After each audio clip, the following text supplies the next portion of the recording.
Django, vyslov posledné prianie. Vynasnažím sa, aby som ti ho splnil. Začni sa modliť, ak chceš. Nie je to fuk, patrí sa to, najmä v situácii, keď po tebe siaha smrť. Ako to, že si nezobral so sebou svoju truhlu. Kam si ju ukryl?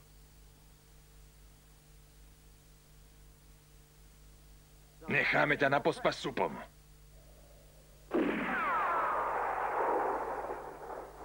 Nepočujem ťa.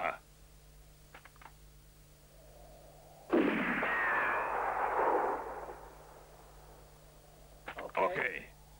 Hovor.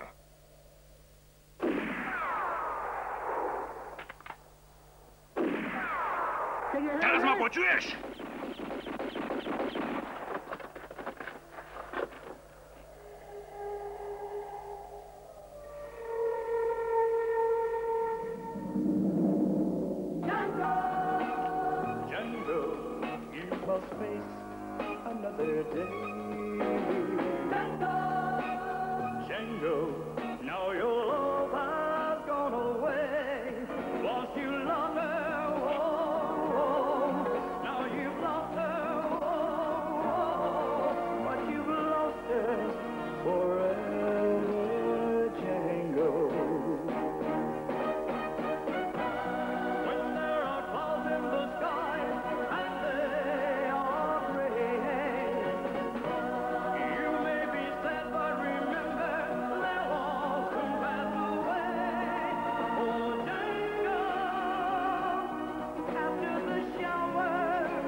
Milí priatelia, myslím, že je na čase zmeniť žáner.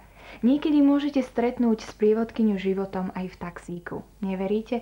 Presvedčte sa. Pripravená je ďalšia epizóda z koprodukčného taliansko-portugalského seriálu Láska na prvý pohľad. Slovenská televízia Bratislava uvádza v hlavných úlohách